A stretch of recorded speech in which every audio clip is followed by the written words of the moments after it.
If you want to understand the ideological tension that exists today between liberals and conservatives in the West, this lecture by Dr. Peter McCraw illustrates it in a spectacular way.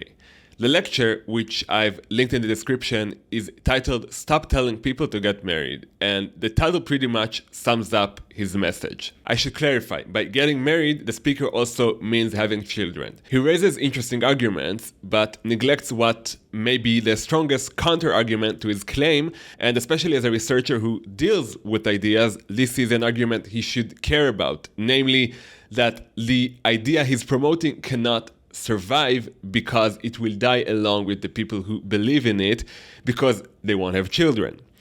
Of course, most ideas eventually prove false, much to the disappointment of their originators, and only a few stand the test of time. But even fewer are ideas that by their very definition cannot survive at all. So for a university researcher to adopt an idea doomed to extinction is quite ironic.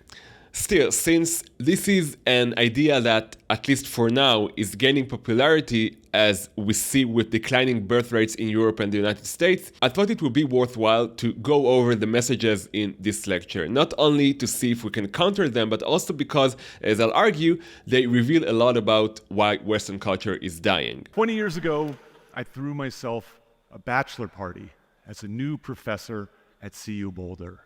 My rationale: without a wedding in sight, why do married folks get to have all the fun? Unbeknownst to me, that night, I joined a movement, the solo movement, where being single isn't just tolerated, it's celebrated. The modern liberal movement, not the classic version, but the postmodern progressive one of the last 50 years, talks a lot about celebration. Everything is worthy of celebrating. Singlehood, sexual orientation, transgenderism. If you understand how the meaning of the word celebrate has changed over the last two generations, you'll understand a lot about progressivism. The word comes from the Latin celebrar, which means to assemble, to honor, to frequent in great numbers, and to perform publicly with appropriate rites. Historically, it was associated with significant events, religious rituals, major political or military victories, public events meant to bring recognition from the entire community. Over time, the meaning broadened, but its essence remained, marking something meaningful for the whole public. We celebrate when a child reaches maturity, for example, because it's in the collective interest that children grow into functioning members of society. We celebrate marriage because it is in the collective interest that the population grow and that more households emerge, and marriage is the catalyst for that. Today, however, celebrate has become almost a synonym for protest or demonstration. It's more forceful, even aggressive, and it reflects the mindset of the celebrants, which is often more childlike and self-centered. Instead of a celebration everyone joins out of shared interest, people now demand that others celebrate with them. What matters is not the common good, but how the individual feels, and the public is told it has no right to question that. Postmodern liberalism treats emotion and subjective experience as truth itself.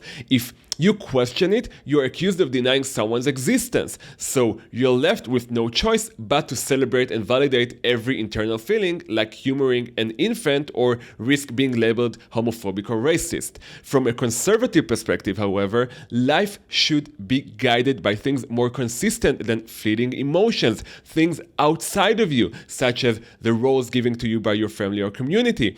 You're born into a role, and with it come rights and honor, but also duties. That's why in conservative and collectivist cultures, duty carries far more weight than personal feelings. This tension between the hyper-individualism of progressives and duty-oriented conservatism will run through this entire video. But here's the real puzzle, and it's one that the get married crowd can't answer, and that is this: if getting married makes you happy, why is it that the happiest places on earth feature the most people going solo?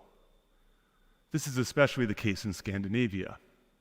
In my view, this is the essence of the debate between liberals and conservatives. The conservatives would say, in 3 generations, there won't be any happy people because there won't be any people at all. The liberals would say, why should I care about what happens 3 generations from now? That's because the liberals' core value is individualism, while the conservatives' core value is family and community. Put simply, liberals believe in YOLO. You only live once, but it essentially means you live for yourself. Conservatives believe we have obligations to future generations. And if you argue that liberals do care about the future because they fight for the environment, like Greta Thunberg's famous speech accusing world leaders of stealing her future, then no.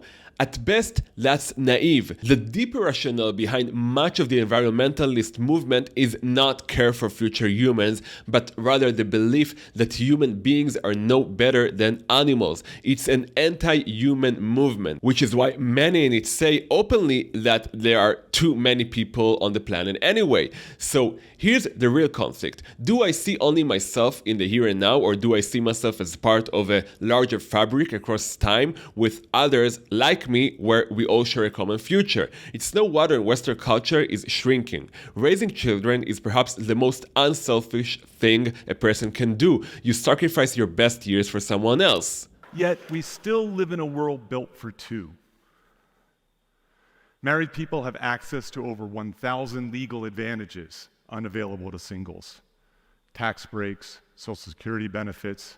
Society, as its own entity, has an interest in preserving itself. So it promotes ways of life that ensure survival and does not promote ways that lead to extinction. To claim that society is unfair because it allegedly discriminates is to want it both ways.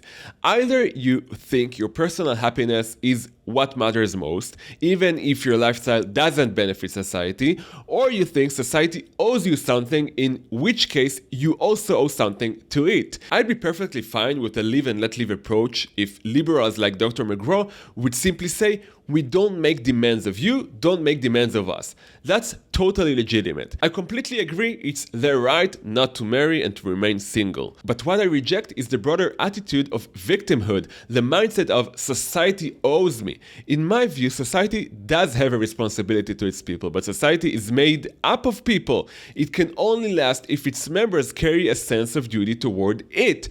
Of course, there will always be people who can't contribute and they must be cared for, but that's only possible if the majority are willing to bear the load and give something back. Dr. McGraw has chosen a lifestyle that doesn't align with society's long-term survival, and that's his right.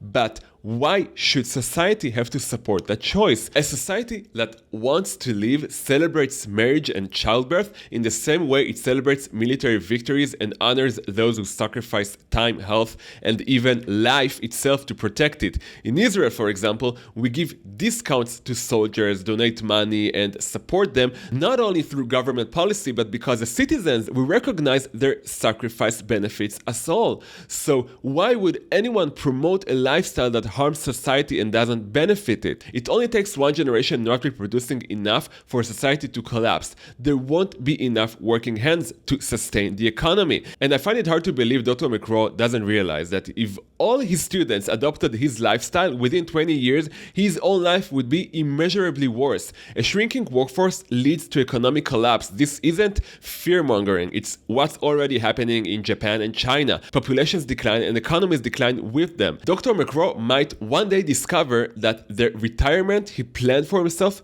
collapses because he assumes the economy would keep growing, but that requires enough workers. He points to Sweden, where the state provides a social safety net regardless of marital status. Sweden's social safety net is given to all citizens individually. Universal health care, free or low-cost education, affordable child care and elder care. No spouse required. But again, that system cannot last if too many people stop having children. McGraw would probably argue, based on his words, that he isn't trying to convince people to remain perpetual bachelors and that he isn't against marriage. But my point is, it's not enough just not to be against marriage. You actually have to encourage marriage and child rearing because they are essential, both for society and for yourself 20 years down the line. Finally, let's set aside society's interests and the future and focus on the present.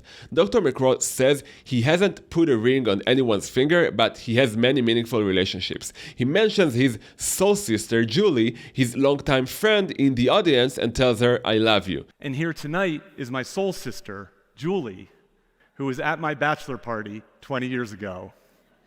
I love you, Julie. But here's what I think Dr. McGraw misses. If you look at human experience only through a liberal lens, you fail to see a deeper dimension of life, one that only reveals itself when you're willing to give up part of your individuality.